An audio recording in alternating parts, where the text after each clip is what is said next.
Hello. Hey. Hi, Malta. I'm super jet-lagged. Hey, everyone. So yeah, it's really great to see you all. And this is the last session of the day before we get to that party.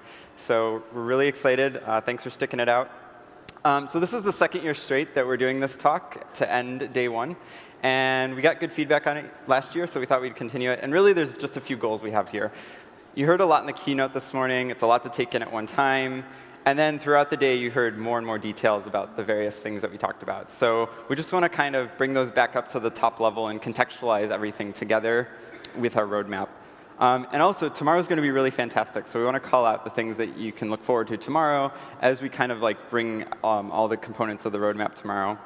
And I use the term roadmap. It's really quite important. I think that we all have a really good sense of what the major initiatives around the project are.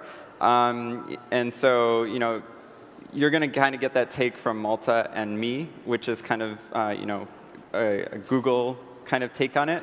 But at the end of the day, what we're really looking to do here is kind of help align everybody and sort of make sure that we're all pointed at the same North Star. Maybe also they kind of called it a keynote, but it's not going to be polished. We're just going to kind of bring this. And also, if you see the end of the presentation, I really want to take a shot of vodka right now. Because we really shouldn't do this. All right. So a point I made last year, and I'm going to make it again. What happens next with this project really depends on all of you. And so it's really great that you came out here to support the project and that you continue to sort of file GitHub issues, engage with us on Slack, tweet at us with feedback, or participate in conversations on Twitter and things like that, and all the great in-person interactions that we get at this conference. All of these things help contribute to moving AMP forward, and they're incredibly essential. It helps shape the project, and it shapes it in various ways with all your different varying perspectives, and we really, really appreciate that. And the project's better because we're able to engage so openly with each other on it. Now, as Malta said in the keynote, AMP's vision is a strong, user-first open web forever. I think if we have a really relentless focus on putting user experience first, I think if we can keep all the things that we love about the web going forward indefinitely, building the best experiences isn't something that ought to be possible only inside closed environments. It ought to be possible out on the open web. And so our mission is to provide a user-first format for content on the web. And if you boil it down, this is what the project is here to do. We want to give every publisher, merchant, and advertiser access to high-performance technology and make it easy to create the fastest pages on the web that feel great for the user and monetize and convert well.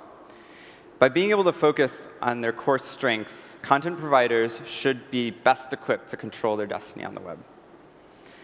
The content you create once should work well and load blazingly fast everywhere, including in platforms in which many users will discover it and helps get it out there.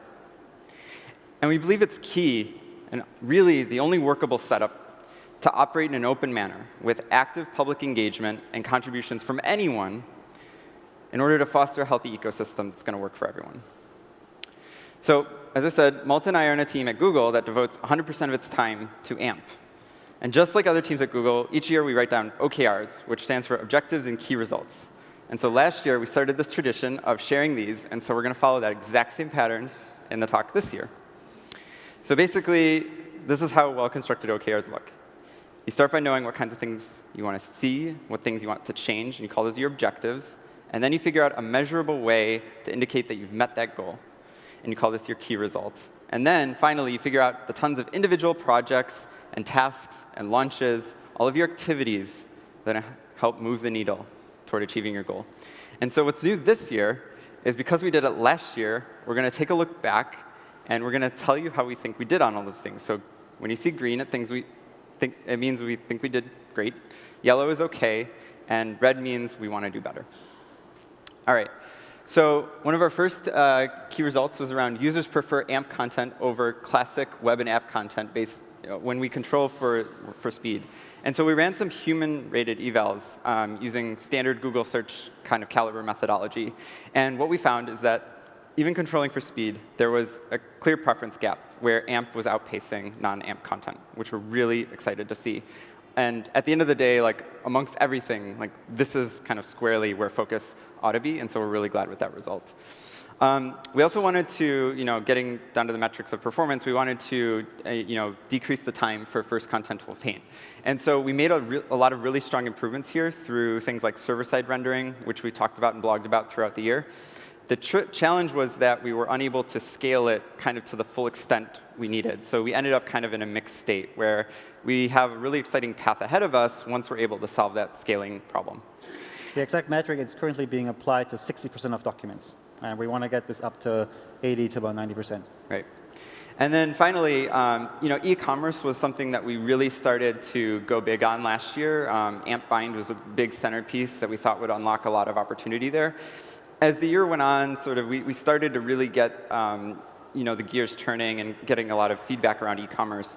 But it still wasn't quite at the level that we wanted to see. And so we graded it red just because we think we want to see this really great user-first web, and we want to see that in e-commerce. We just haven't seen it kind of expand out as much as we're really excited to see it go this year.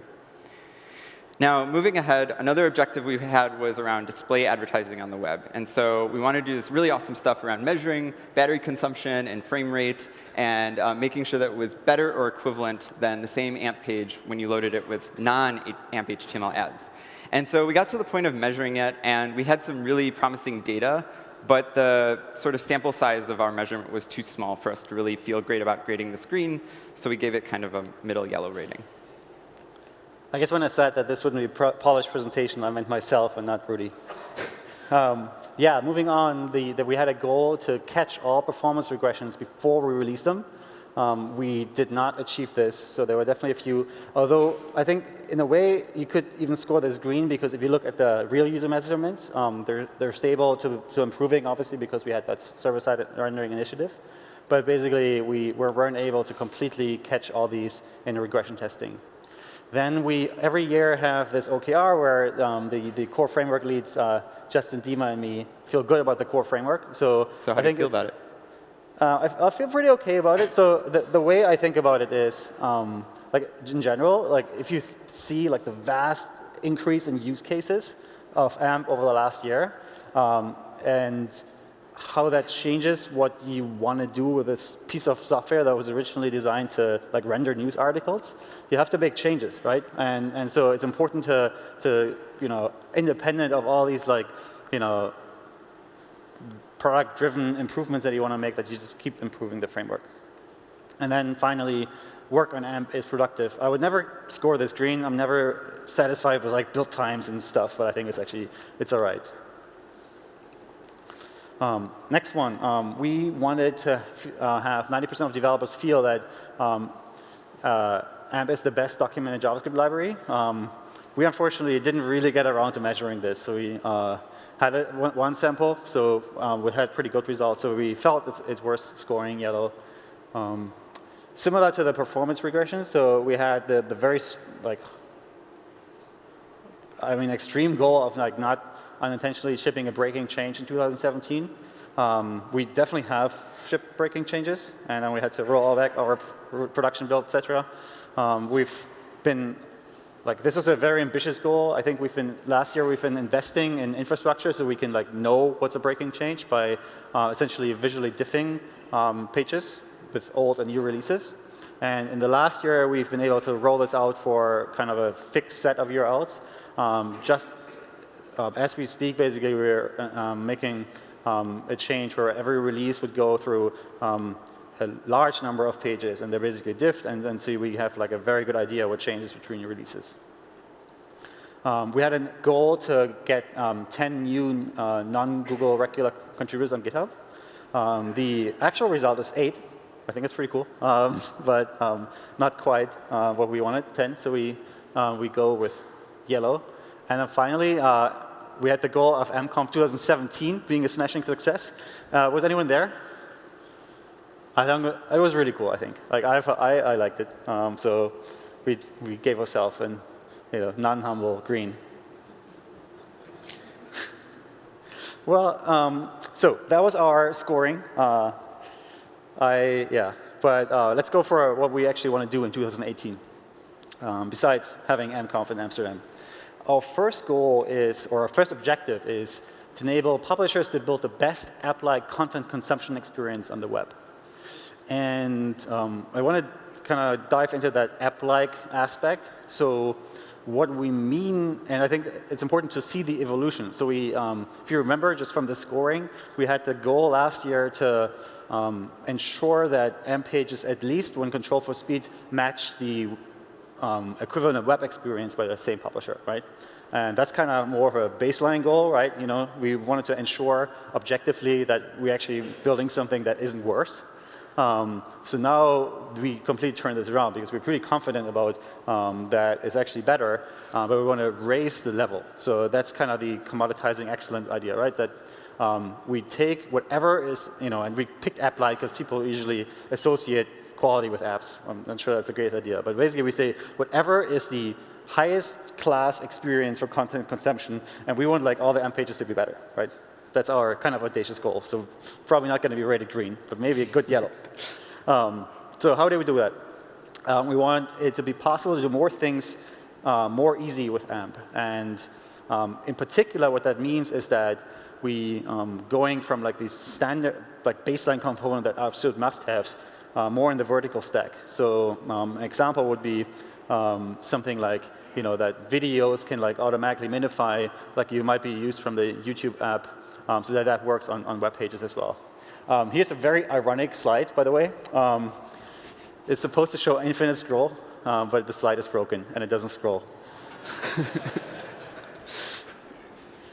Which I thought was too funny to fix.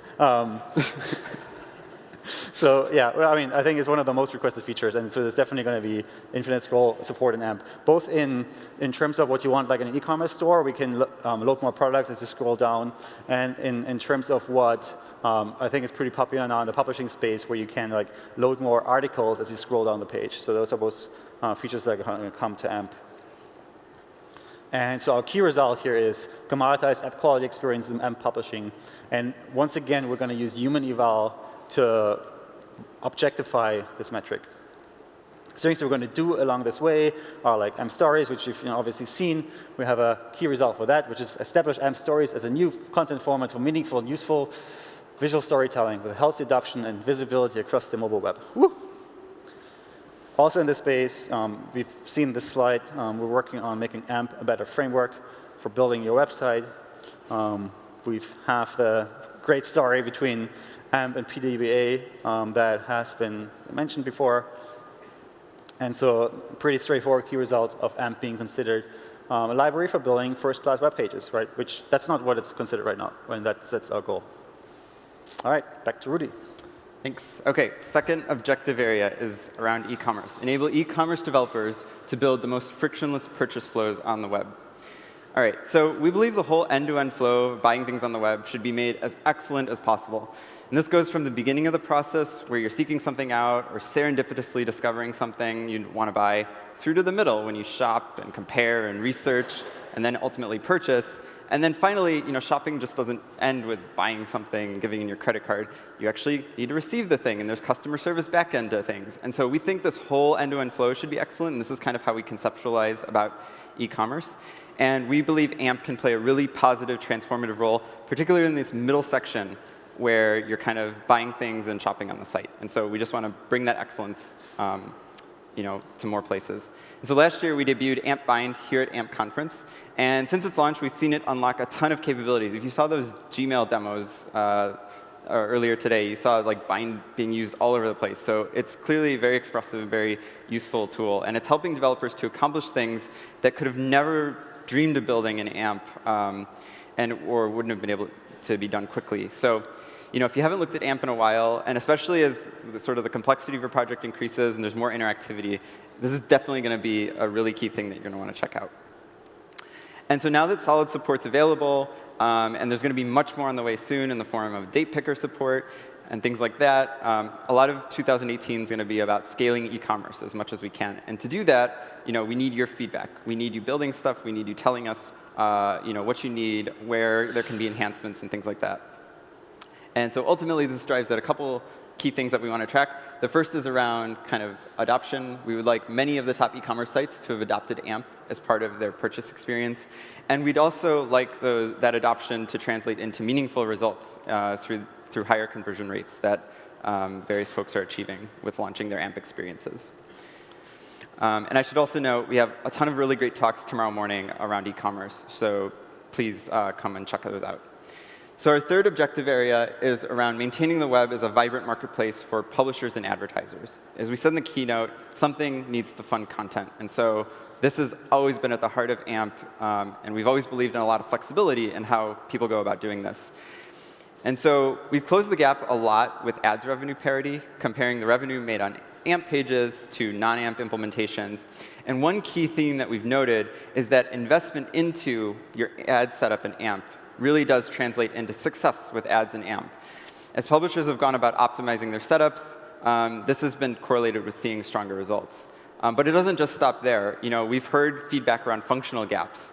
And so you also heard in the keynote a lot of areas that we've improved, the things that you can do with ads in AMP, which were true limitations, things where you kind of would hit a ceiling even if you were heavily optimized, and you needed to kind of have that feature support to unlock you to kind of continue on the journey toward increasing your ads performance. And so we've been rolling features like that out to make these better. And in 2018, our goal is to help publishers make more revenue through AMP, while also doing what's at the core of AMP, which is delivering a really awesome user experience. And so just in text, our key result is that AMP monetization is healthy.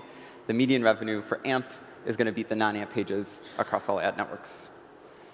And one area that we're super excited about for doing this is AMP HTML ads, because even if we fix all the existing ad setups, the state of ads on the web itself is pretty broken.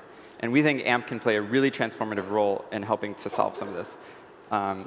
As Malta said earlier, we really think it comes down to being an architectural issue. And so what we'd like to do is really drive forward this UX-first ad format. We'd love the industry to accept AMP HTML ads as a de facto way of creating display ads.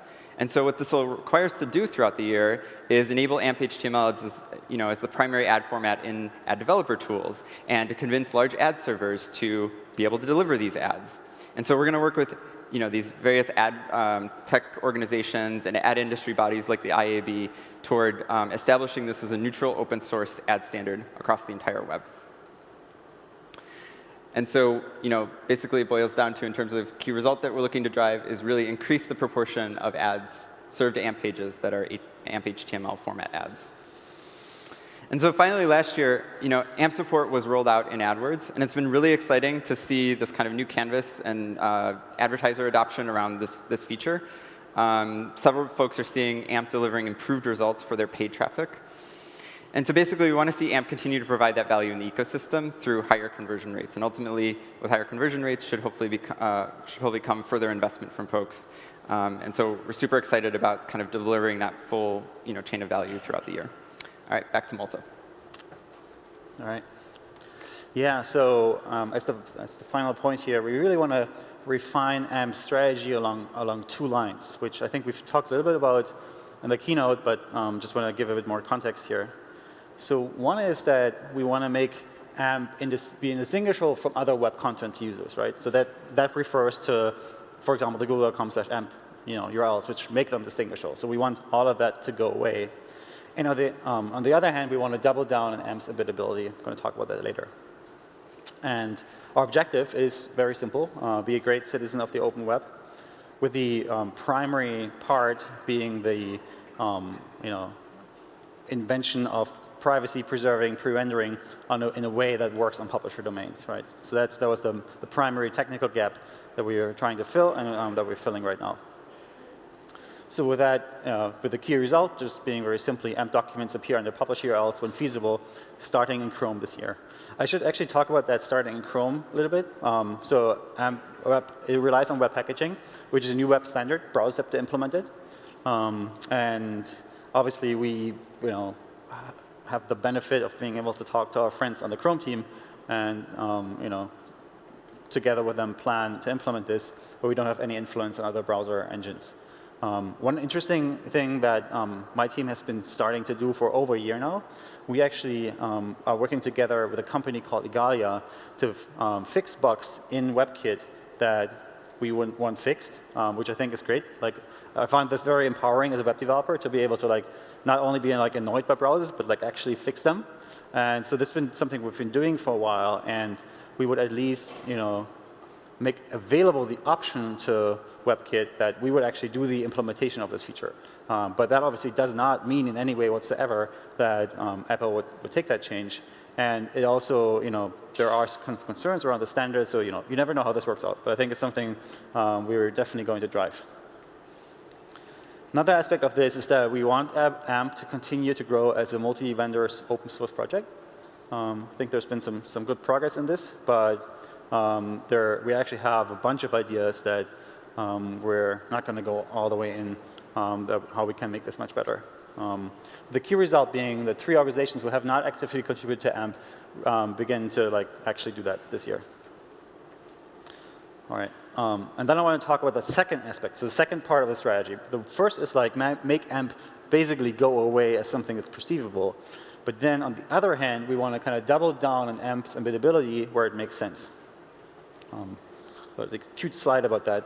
But the idea is basically to delight users with new forms of experience that take advantage of AMP's unique capabilities. So where does AMP provide value that would not otherwise be possible? And I think the first kind of use case that we've seen today is Gmail, right? So this is a direct implementation of that strategy. So I think it was a relatively simple conversion of the thing that was AMP and using it for email, right?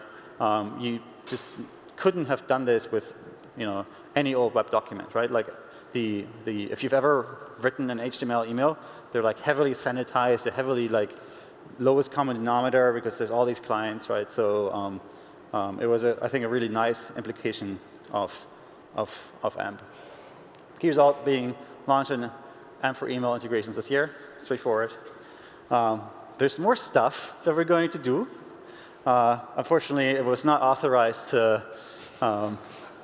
make this slide be fully visible. I'm sorry about that.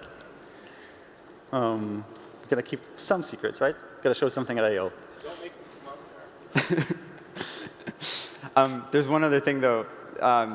Just as we're talking about Gmail, and it's really exciting to bring that sort of thing to other email providers. There's probably lots of ideas that other companies besides Google have around how they can do really awesome things with AMP. So we really encourage those folks to reach out through the open source project to really engage to help get that stuff launched. Yeah, it's a very good point, right? Like, we obviously we're working for Google and we like it and we have our friends in other product teams, but there's absolutely nothing stopping anyone using it, right? And I think I showed that platform slide earlier. There's good adoption, and people can implement their ideas. All right. So now the part comes where I wanted to take a shot of vodka. So we have yet one more thing, which I think we were talking about Gmail this morning. So let me contextualize this a little bit. So AMP is not dogmatic about its implementation, right? So what we do care about is that the AMP content clears a relatively high user experience bar, right? And I think also Ben has said this earlier, as a well-lit path. So, AMP is just a ladder to cross that bar, right? But you could bring your own ladder. And so here's something we're going to try. And I cannot promise you that this is going to work. But we want to allow all of you to write JavaScript in your AMP documents.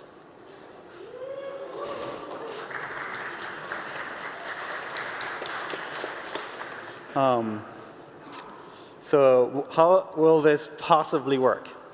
So all this JavaScript will run in a web worker, which primarily means that it just cannot block the main thread. And that basically maintains one primary rule that we want to maintain is that, whatever you do, you cannot stop the page from scrolling, from animating, and so forth. And so at that boundary between the worker that runs your code and the main thread, we're going to enforce these, what we call user experience invariants for AMP. One limitation that is going to be is similar to AMP bind. You don't actually get to do stuff to your page on page load time, right? Which means that you have to do server-side rendering. The only thing that happens is what, at least in the virtual DOM space, is called hydration. It's going to be framework agnostic, as in, knock yourself out, choose your own adventure. But it is, and I think that it's important to say, it's optimized for virtual DOM. I'm not sure you will be able to run Angular on this, but you will be able to run React. You might be able to run like Glimmer, VM, etc. So like libraries that kind of do have this layer that kind of allows us to do this abstraction in the web worker. We're building a prototype based on Preact. Who's familiar with Preact here? All right. So if you're not familiar, it's a library that's to some degree compatible with React. Its primary feature being that it's only 3 kilobytes of JavaScript, which I think is really, really nice. So because you start with something small, so everything when it's big, it's your fault. It's not like the library's fault, right? And one interesting aspect is if you're part of the JavaScript community, I think you've seen the trend in general that getting stuff off the main thread is something that people want to do. But no one has really been successful doing this at scale. So another reason why we might totally fail with this, right? So we kind of expect that as we go along this journey, we'll open source a lot of code that is generally useful and not only for AMP. As I've mentioned, it comes with a lot of caveats, right? It may not work. We started about 6 weeks ago working on it. By the way, it's like open source, right? No one has noticed yet, but you can start digging now. And it's definitely going to, take until the second half of this year. Please, please, please do not make your thing you want to build depend on this shipping, because it might not ship. I'm going to stand here next year and say I'm sorry, we couldn't pull it off. But since it's being open source developed, it's better to talk about it, I think, early on. We're super excited though, right? I think it's going to be amazing. Yeah, that was all I wanted to say about this. Right.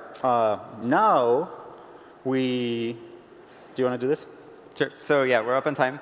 But thanks so much to everybody for listening. And hopefully this will give you a better idea for what we're as a team, part of the broader AMP community, the team that's working at Google is going to focus on throughout 2018. We're really excited about all of these broad areas. I think you saw a lot of the details come through in the talks today. There's a lot of really exciting content tomorrow as well that's going to lay a lot more of this out.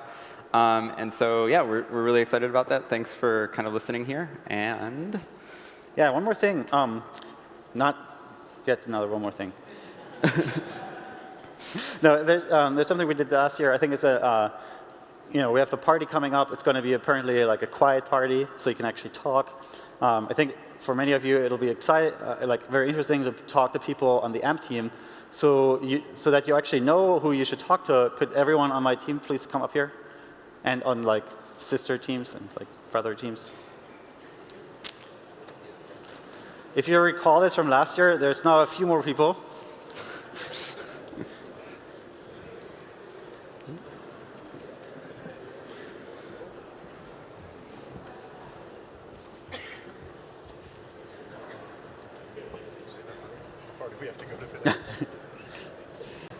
I guess this is why we embiggened the stage this year. Yeah.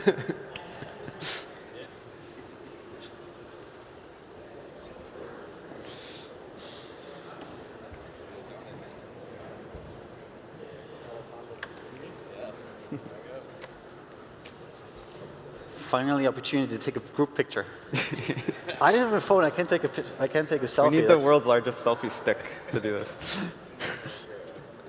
Cool. All right. So these are the folks. They want us to